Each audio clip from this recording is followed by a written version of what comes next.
जो इरादे का पक्का हो, और दिल उसको दो जो सूरत से नहीं दिल से अच्छा हो। स्पष्ट बोलने वाला व्यक्ति एक अच्छे कांटे की भांति होता है। इसमें थोड़ी देर के लिए दर्द जरूर होता है, लेकिन फायदा जिंदगी भर रहता है। अगर आप किसी को एक बार माफ करते हो तो आप समझदार हो। अगर आप उस व्यक्ति को दूसरी बार भी माफ करते हो तो बहुत ही नरम दिल हो। लेकिन आप उस व्यक्ति को तीसरी बार माफ करते हो तो आप दुनिया के सबसे बड़े बेवकूफ हो। जीवन की सबसे महंगी चीज है आपका वर्तमान, जो एक बार चला जाए तो फिर पूरी दुनिया की संपत्ति देकर भी उसे हम खरीद नहीं सकते। हमें हमारे विचार ही बनाते हैं, इसलिए शब्दों पर नहीं अपनी सोच पर ध्यान दो। विचार हमेशा जिंदा रहते हैं। धरती पर जिस प्रकार मौसम में बदलाव आता है, उसी प्रकार जीवन में सुख दुख आता जाता रहता है। बुराई तो तुम्हें हजारों की भीड़ में भी ढूंढ लेगी। ठीक उसी प्रकार जैसे गायों की झुंड में बछड़ा अपनी मां को ढूंढ लेता है, परंतु जो बंसी वाले को दिल से मानता है वह बुराई में भी अच्छाई को ढूंढ लेता है। ज्यादा हंसने और बोलने वाला व्यक्ति अगर चुप हो जाए तो समझ लेना चाहिए कि वह भीतर से टूट चुका है। कभी भी स्वयं पर घमंड मत करना। पत्थर भी भारी होकर पानी में अपना वजूद खो देता है। अगर ईश्वर तुम्हें ज्यादा प्रतीक्षा करवा रहे हैं तो हो सकता है जितना तुमने मांगा है उससे वो कहीं ज्यादा देने वाले हैं। अरे गुजर जाएगा ये दौर भी, जरा सब्र तो कर। खुशियां ही नहीं रुकी तो गम की क्या औकात है। जब मन परेशान हो तब कुछ मत किया करो, बस आंखें बंद कर श्री कृष्ण का नाम लिया करो। बुद्धि से पैसा कमाया जा सकता है, परंतु पैसे से बुद्धि नहीं खरीदी जा सकती। सब अपना सा लगता है। सिर्फ बातों से औरों के लिए जीते थे तो किसी को शिकायत नहीं थी। थोड़ा सा अपने लिए क्या सोचा, जमाना दुश्मन बन गया। जिंदगी का तजुर्बा कि छोटा आदमी बड़े मौके पर काम आ सकता है और बड़ा आदमी छोटी सी बात पर औकात दिखा देता है। कोई भी आपके हाथ से तो छीन सकता है, लेकिन आपके भाग्य से नहीं। जिंदगी में आगे बढ़ना है तो सहारों पर नहीं, खुद पर यकीन करना सीखो। दरवाजे छोटे ही रहने दो अपने मकान के। जो झुक कर गया समझो वही अपना है। ईश्वर में आस्था है तो मुश्किलों में भी रास्ता है। जो ज्ञानी होता है उसे समझाया जा सकता है, जो अज्ञानी होता है उसे भी समझाया जा सकता है, परंतु जो अभिमानी होता है उसे कोई नहीं समझा सकता। उसे सिर्फ वक्त ही समझाता है। अरे कैसे करो भरोसा गैरों के प्यार पर। आजकल तो अपने ही मजा लेते हैं अपनों की हार पर। जब बात जरूरत की हो तो जुबान सबकी मीठी हो जाती है। जितने सच्चे रहोगे उतने ही अकेले रहोगे। जब भी जिंदगी आपको रुला दे तो समझ लेना जिंदगी आपको रुला नहीं रही, आपको सिखा रही है। मतलब की बात तो सब समझ लेते हैं, लेकिन बात का मतलब बहुत ही कम लोग समझ पाते हैं। किसी पर ज्यादा नाराज होने से बेहतर है कि अपने जीवन में उसकी अहमियत कम कर दो। सब कुछ जानते हुए भी अगर आप गलत को गलत नहीं कह सकते तो आप अपने हक के लिए भी नहीं लड़ सकते। खुश रहना चाहिए, बाकी तो सब चलता रहेगा। कोई भी अपना बिछड़ता रहेगा तो कोई पराया मिलता रहेगा। कोई भी रिश्तेदारी एक हिस्सेदारी से नहीं, दोनों की भागीदारी से चलता है। जो इंसान आपके दुख में अपनी खुशी भूल जाए, उस इंसान से ज्यादा आपका अपना कोई नहीं हो सकता। जिंदगी में धीरे चलकर कभी भी नहीं रुके तो यकीन मानिए आप सबसे तेज चल रहे हैं। आप किसी व्यक्ति को बरसों में इतना नहीं जान सकते जितना कि एक बार उसे क्रोध की स्थिति में देखकर जान सकते हैं। जब लोग रास्ता अलग करने का फैसला करते हैं तो सबसे पहले बातचीत करना कम कर देते हैं। गलती हर इंसान से होती है, लेकिन गलती सुधारता वही इंसान है जो साफ दिल का होता है और रिश्तों को खोना नहीं चाहता। क्रोध बुरा होता है, लेकिन जहां जरूरत है वहां दिखाना भी चाहिए, नहीं तो गलत करने वालों को एहसास ही नहीं होगा कि वो गलत कर रहा है और वो आपके साथ हमेशा वैसा ही व्यवहार करता रहेगा। अनुभव कहता है कि किसी एक पर पूरा भरोसा करके देखिए, आपको वही इंसान किसी पे भरोसा ना करने का सबक सिखाएगा। एक बात बिल्कुल सच है कि नए लोगों के साथ हम चाहे कितने भी खुश हो, लेकिन जब वो दिल दुखाता है तो पुराने ही याद आते हैं। तोड़कर जोड़ लो हर चीज, दुनिया में हर चीज की मरम्मत हो सकती है सिवाय विश्वास के। एक बार विश्वास टूट जाए तो कभी वापस नहीं जुड़ता। सच्चा स्नेह करने वाला केवल आपको बुरा बोल सकता है, कभी आपका बुरा नहीं कर सकता, क्योंकि उसकी नाराजगी में आपकी फिक्र और दिल में आपके प्रति सच्चा स्नेह होता है। माफी के हकदार गलती करने वाले होते हैं, चालाकी करने वाले नहीं।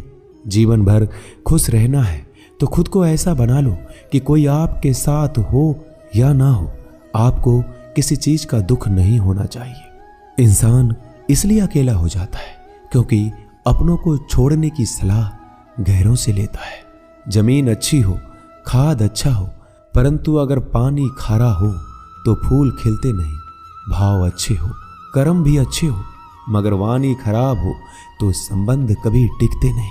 अपना ईमान और धर्म बेचकर कमाया गया धन अपने किसी काम का नहीं होता, अंत में उसका त्याग करें। आपके लिए यही उत्तम है। रात जितनी काली होती है, तारे उतने ही चमकीले होते हैं। दुख जितना गहरा होता है, ईश्वर उतना ही करीब होता है।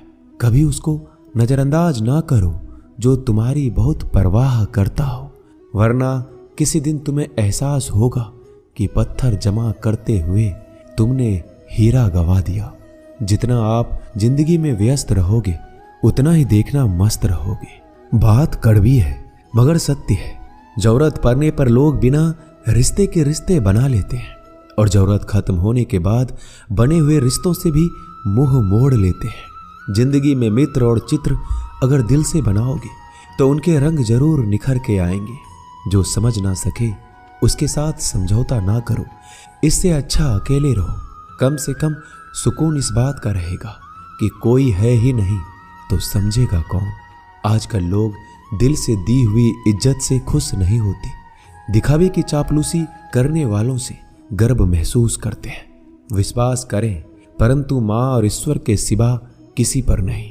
लुट जाने के बाद चाहे कसूर किसी का भी हो, रूठ जाने के बाद कसूर चाहे किसी का भी हो, बात वही शुरू करता है जो बेहद प्रेम करता है।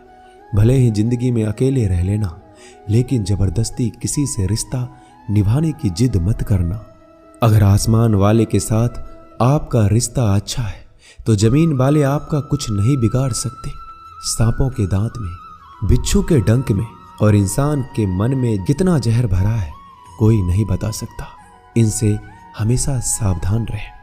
सत्य को सिद्ध करने के लिए किसी भी जिद करने की जरूरत नहीं, क्योंकि सत्य खुद सही समय पर स्वयं सिद्ध हो जाता है। जिंदगी में दो चीजों का कभी घमंड मत करना, पैसा और सूरत।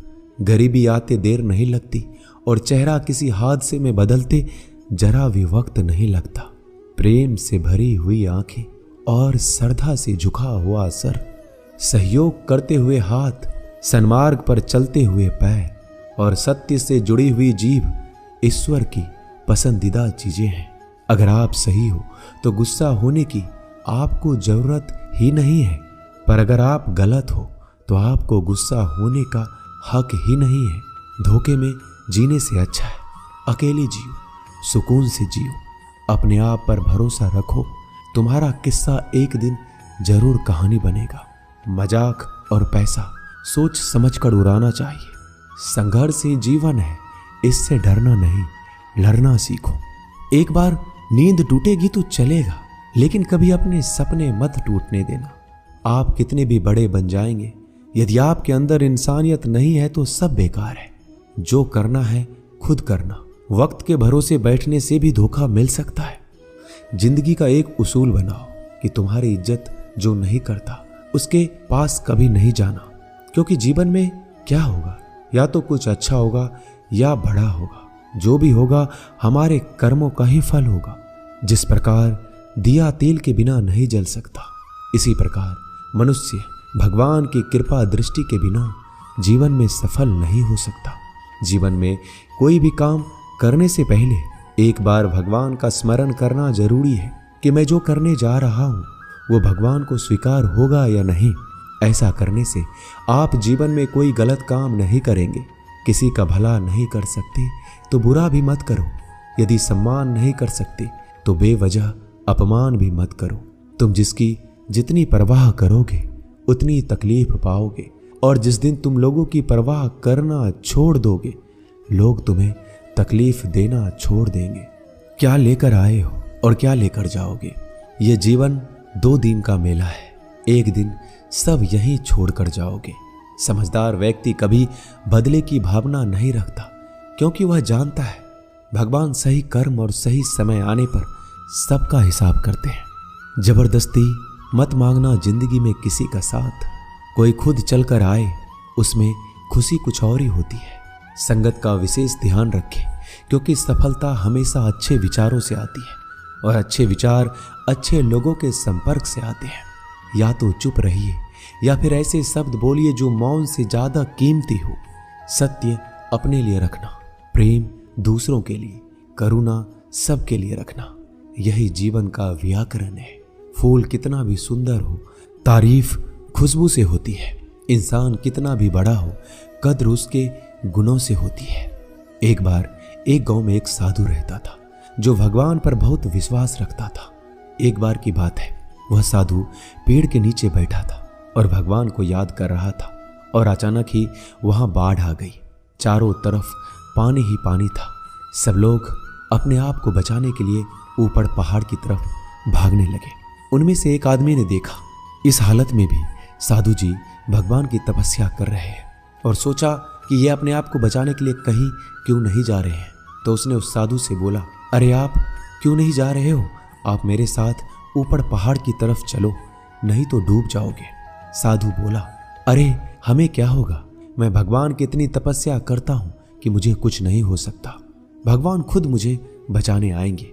धीरे धीरे पानी साधु के कमर तक आ गया और अब लोग वहां से नाव लेकर निकलने लगे। उनमें से एक ने साधु से कहा, अरे पानी आपके कमर तक आ गया है, आप हमारे साथ चलिए। साधु ने कहा, नहीं नहीं, भगवान मुझे खुद बचाने आएंगे। और वो नाव वाला भी वहां से निकल गया। कुछ देर बाद पानी इतना बढ़ गया कि साधु के सर तक पहुंच गया। अब लोगों को बचाने के लिए हेलीकॉप्टर से निकालने लगे। एक हेलीकॉप्टर साधु के पास आया, जो कि आखिरी हेलीकॉप्टर था। साधु के पास नीचे रस्सी फेंकी और बोला, इसे पकड़ो और ऊपर आ जाओ, नहीं तो आप डूब जाओगे। यह आखिरी हेलीकॉप्टर है और आपके पास में कोई दूसरा रास्ता नहीं है बचने के लिए। साधु ने कहा, यह रस्सी आप वापस खींच लो और चले जाओ। मुझे भगवान के ऊपर भरोसा है, वो मुझे बचाने जरूर आएंगे। पानी काफी ऊपर आ गया और पैर भी डूब गया और साधु की भी डूबने से मौत हो गई। मरने के बाद साधु भगवान के पास गया और बोला कि हे भगवान, मैंने आपकी पूरी जिंदगी तपस्या की, पूरा जीवन आपकी आराधना करने में लगा दिया, फिर भी इतने भरोसे के साथ इंतजार किया कि आप मुझे बचाने आओगे, लेकिन वहां मेरी डूबकर मौत हो गई और आप नहीं आए। ऐसा क्यों? भगवान बोले, मूर्ख इंसान, एक बार नहीं 3 बार आया था मैं। तीनों बार मैं ही तो था। पहला पैदल, दूसरा नाव के द्वारा और तीसरा हेलीकॉप्टर के द्वारा, लेकिन तुमने मेरा एक भी अवसर पहचान नहीं पाया। पता नहीं किसका इंतजार कर रहे थे। इसी तरह से जिंदगी में हमें ऊपर वाला बहुत से मौके देता है, लेकिन हम सब मौके को ठुकरा कर पता नहीं किस चीज का इंतजार कर रहे होते हैं कि वो होगा तभी मैं करूंगा। इस बात पर अड़े रहने से एक वक्त के बाद वो मौका हाथ से निकल जाता है और हम कुछ भी नहीं कर पाते। तो हमें किसी भी अच्छे समय का इंतजार नहीं करना चाहिए। जो भी करना है आज और अभी से करना शुरू कर देना चाहिए। दोस्तों, इस वीडियो में बस इतना ही। इस वीडियो को बोलते वक्त मेरा गला बैठा हुआ था, लेकिन आप लोग इस चैनल को और वीडियो को इतना प्यार देते हैं, इसलिए मुझे ये वीडियो बनाना पड़ा। अगर मेरी आवाज़ आप लोगों को पसंद नहीं आई इस बार, तो उसके लिए मैं क्षमा चाहता हूँ। तो मिलते हैं अगली वीडियो में। अपना ख्याल रखिएगा। जय श्री कृष्ण।